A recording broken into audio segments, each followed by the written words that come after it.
केंद्र सरकारकडनं 2026च्या पद्म पुरस्कारांची घोषणा झालेली आहे आणि माजी राज्यपाल भगतसिंग कोश्यारींना पद्मभूषण पुरस्कार जाहीर करण्यात आलेला आहे। अभिनेते धर्मेंद्र यांना मरणोत्तर पद्मविभूषण पुरस्कार जाहीर झालाय, तर गायिका अलका याग्निक यांना पद्मभूषण पुरस्कार जाहीर करण्यात आलाय।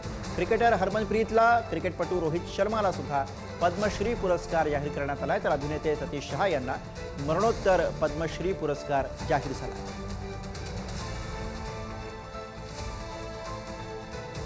आणि याविषयी प्रतिक्रियेसाठी ठाकरेंच्या शिवसेनेच्या उपनेत्या सुषमा अंधारे सध्या फोन लाईनवरनं आपल्या सोबत आहेत। सुषमाताई, भगतसिंग कोश्यारी जे महाराष्ट्राचे माजी राज्यपाल राहिलेले आहेत, त्यांना पुरस्काराची घोषणा झालेली आहे, त्यांना अर्थातच पद्मभूषण पुरस्कार जाहीर झालाय, आपली प्रतिक्रिया? ज्या मंडळींना पुरस्कार मिळाले त्या सगळ्यांचं अभिनंदन। मात्र या पुरस्काराच्या यादीमध्ये काही अपवादात्मक जे पुरस्कार आहेत ते पुरस्कार नेमक्या कोणत्या क्रायटेरियाने दिलेले आहेत हे काही मला लक्षात नाही आलं। कारण भगतसिंग कोश्यारी नावाच्या व्यक्तीने महाराष्ट्रातल्या महापुरुषांच्या संबंधाने जी काही गरळ ओकली, त्यानंतर खरंच कोश्यारींना ते पुरस्कार दिले जावेत का?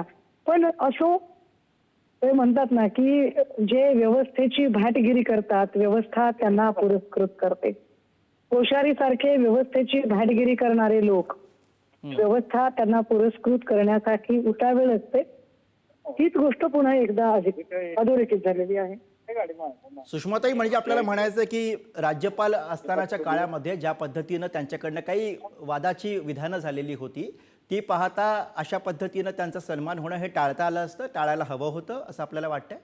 कोश्यारींना कितीही मोठा सन्मान मिळाला आणि कोश्यारी कितीही मोठ्या पदावर गेले तरी कोश्यारींनी महाराष्ट्रामध्ये विश्वरत्न डॉक्टर बाबासाहेब आंबेडकर असतील, क्रांतिबा ज्योतिबा फुले असतील, महर्षी केशव कर्वे असतील, या सगळ्यांच्या संबंधाने जी मुक्ताफळं उधळलेली आहेत ती अक्षम्य आहेत आणि ती कधी विसरता येण्यासारखी नाही।